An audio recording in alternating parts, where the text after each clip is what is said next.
Pause कर्मचारी चयन आयोग यानी एसएससी, यह वो संस्था है जिस पर देश के करोड़ों युवाओं का भविष्य टिका होता है। हर साल लाखों नौजवान एक सपना देखते हैं। सपना होता है केंद्र सरकार में एक सुरक्षित नौकरी पाने का। क्लर्क, इंस्पेक्टर, अलग अलग पदों के लिए एसएससी परीक्षाएं आयोजित करता है। यह परीक्षाएं सिर्फ एक टेस्ट नहीं है। गरीब परिवारों के लिए उम्मीद की किरण होती है। मध्यम वर्गीय परिवारों के लिए उम्मीद की किरण होती है। छात्र सालों तक अपने जीवन के कीमती वर्ष तैयारी में लगा देते हैं। वे छोटे छोटे कमरों में रहकर मेहनत करते हैं। रात उनका एकमात्र लक्ष्य होता है एसएससी की परीक्षा पास करके अपने परिवार का सहारा बनना। लेकिन सोचिए, क्या होता है जब यही उम्मीदें बार बार टूटती हैं? जब धैर्य की सभी सीमाएं टूट गईं, तो देश भर के छात्रों और शिक्षकों ने एक फैसला किया। फैसला था दिल्ली चलो। 24 अगस्त 2025 की तारीख तय की गई। स्थान था रामलीला मैदान, दिल्ली।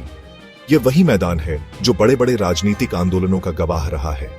इस बार यहां कोई राजनीतिक दल नहीं, बल्कि देश का युवा इकट्ठा हुआ था।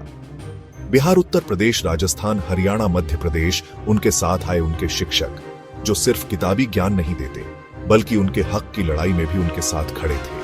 अनुमान है कि इस दिन रामलीला मैदान में लगभग 60 से 70 हजार छात्र और शिक्षक मौजूद थे। यह एक अभूतपूर्व जुटान था। इस छात्र महा आंदोलन का उद्देश्य स्पष्ट था। यह किसी सरकार का विरोध नहीं था, बल्कि सिस्टम में सुधार की मांग थी। छात्र एसएससी भर्ती प्रक्रिया में हो रही गड़बड़ियों से तंग आ चुके थे।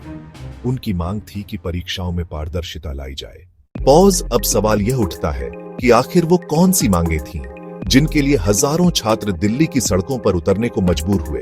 यह मांगे भर्ती प्रक्रिया की बुनियादी खामियों को उजागर करती थीं। सबसे पहली और बड़ी मांग, परीक्षा प्रक्रिया में पूर्ण पारदर्शिता।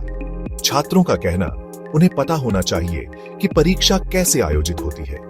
ओएमआर शीट्स की कार्बन कॉपी छात्रों को दी जानी चाहिए। आंसर शीट्स की कार्बन कॉपी भी दी जानी चाहिए। नॉर्मलाइजेशन का फॉर्मूला सार्वजनिक किया जाना चाहिए, ताकि किसी छात्र को यह न लगे कि उसके साथ अन्याय हुआ है। दूसरी मांग, एक मजबूत शिकायत निवारण तंत्र। रीजनल ऑफिसों में सुनवाई नहीं होती। परीक्षा केंद्रों पर बायोमेट्रिक मशीनें काम नहीं करती। कई बार प्रश्न पत्र में गलत सवाल होते हैं। कई बार विकल्पों में सही उत्तर ही नहीं होता। वेंडर, यानी वो निजी कंपनियां जिन्हें परीक्षा कराने का ठेका मिलता है, उनकी जवाबदेही तय की जाए। छात्र मांग कर रहे थे वेंडर को ब्लैकलिस्ट किया जाए और उस पर भारी जुर्माना लगाया जाए। समय पर परिणाम जारी करना भी मांग में था। वेटिंग लिस्ट का प्रावधान भी मांगा गया। पॉज 24 अगस्त 2025 का दिन शांतिपूर्ण प्रदर्शन के इरादे से शुरू हुआ था। मंच से शिक्षक अपनी बातें रख रहे थे। मंच से छात्र नेता अपनी बातें रख रहे थे। माहौल में जोश था, लेकिन अनुशासन भी था।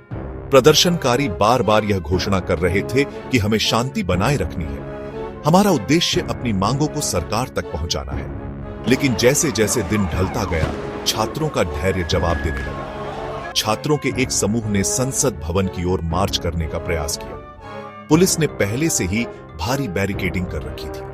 प्रदर्शनकारियों ने बैरिकेड तोड़ने की कोशिश की। तब पुलिस और उनके बीच झड़प शुरू हो गई। पुलिस ने पहले पानी की बौछारों का इस्तेमाल किया और फिर आंसू गैस के गोले छोड़े। इससे भीड़ में भगदड़ मच गई। शांतिपूर्ण प्रदर्शन देखते ही देखते एक अराजक दृश्य में बदल गया। इसके बाद जो हुआ, वह किसी भी लोकतंत्र के लिए एक दुखद अध्याय है। पुलिस ने प्रदर्शनकारियों पर लाठीचार्ज कर दिया। कई छात्र और शिक्षक इस लाठीचार्ज में घायल हो गए। पुलिस ने कई छात्र नेताओं और शिक्षकों को हिरासत में ले लिया। आधिकारिक आंकड़ों के मुताबिक लगभग 200 लोगों को हिरासत में लिया गया। पॉज, जब भी कोई प्रदर्शन हिंसक होता है तो दो कथानक सामने आते हैं। एक सत्ता का, दूसरा प्रदर्शनकारियों का। दिल्ली पुलिस ने कहा उन्होंने कानून बनाए रखने के लिए न्यूनतम बल इस्तेमाल किया। पुलिस के मुताबिक प्रदर्शन केवल रामलीला मैदान तक सीमित था। पुलिस ने दावा किया कि कुछ असामाजिक तत्वों ने पत्थरबाजी शुरू की, जिसके जवाब में लाठीचार्ज हुआ। उनका कहना, प्रदर्शन शांतिपूर्ण था। छात्रों का आरोप, पुलिस ने बिना उकसावे के अत्यधिक बल इस्तेमाल किया। ये दो अलग दृष्टिकोण हैं, सच शायद बीच में। लेकिन साफ बात, संवादहीनता टकराव की बड़ी वजह थी। पूरे समूह को दंडित क्यों किया गया? रात भर दिल्ली में तनाव का माहौल बना रहा। देश भर से इस कार्रवाई की निंदा होने लगी। विपक्ष ने सरकार पर छात्रों की आवाज दबाने का आरोप लगाया। यह आंदोलन सिर्फ एसएससी की गड़बड़ियों के खिलाफ नहीं था, इसके पीछे एक गहरा सामाजिक और आर्थिक सच छिपा है। भारत में एक सरकारी नौकरी का मतलब सिर्फ एक नौकरी नहीं होता। यह सामाजिक प्रतिष्ठा, आर्थिक सुरक्षा, खासकर छोटे शहरों और गांवों के युवाओं के लिए सरकारी नौकरी गरीबी से बाहर निकलने का सबसे बड़ा टिकट है। उनके माता पिता अपनी पूरी जिंदगी की पूंजी अपने बच्चों की पढ़ाई पर लगा देते हैं। यह त्याग करते हैं, वे खुद को कमरों में बंद कर लेते हैं और दिन में 12 से 14 घंटे तक पढ़ाई करते हैं। जब भर्ती प्रक्रिया में धांधली होती है तो यह सिर्फ एक प्रशासनिक विफलता नहीं होती, बल्कि करोड़ों सपनों का टूटना होता है। ये उस छात्र के साथ धोखा है जिसने अपनी जवानी के 5-6 साल तैयारी में लगा दिए। ये उस पिता के साथ धोखा है जिसने खेत बेचकर अपने बच्चे को पढ़ाने के लिए शहर भेजा था। ये उस माँ के साथ धोखा है जिसने अपने गहने गिरवी रखकर किताबों और कोचिंग की फीस भरी थी। यही वजह है कि गुस्सा इतना गहरा है। ये आंदोलन सिर्फ सुधारों के लिए नहीं है, ये उस सपने की पवित्रता को बहाल करने की लड़ाई है।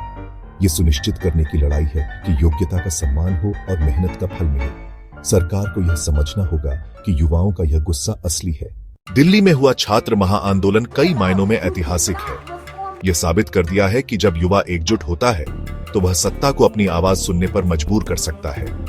लाठीचार्ज और हिरासत के बावजूद यह आंदोलन रुका नहीं, बल्कि इसने एक बड़े रूप में फैलाव ले लिया है। सबसे पहला कदम सरकार की तरफ से उठना चाहिए। सरकार को तुरंत प्रदर्शनकारी छात्रों और शिक्षकों के प्रतिनिधियों से बिना शर्त संवाद शुरू करना चाहिए।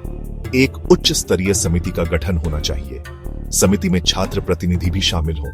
यह समिति भर्ती प्रक्रिया की सभी खामियों की जांच करे और एक निर्धारित समय सीमा में अपनी सिफारिशें दे। एक मजबूत शिकायत निवारण तंत्र स्थापित करना। सरकार को ठोस कदम उठाने होंगे जो जमीन पर दिखें। ये सुधार सिर्फ एसएससी तक सीमित नहीं होने चाहिए, सभी भर्ती एजेंसियों पर लागू किए जाने चाहिए, केंद्र और राज्य दोनों। डिजिटल इंडिया में प्रदर्शन को संगठित करना कितना आसान हो गया है। सोशल मीडिया एक शक्तिशाली साधन है। शांतिपूर्ण और लोकतांत्रिक प्रदर्शन ही सबसे प्रभावी तरीका है। यह लड़ाई सिर्फ छात्रों की नहीं, यह एक न्यायपूर्ण और निष्पक्ष समाज बनाने की लड़ाई है। उम्मीद है यह आवाज सुनी जाएगी और करोड़ों युवाओं का भविष्य सुरक्षित होगा।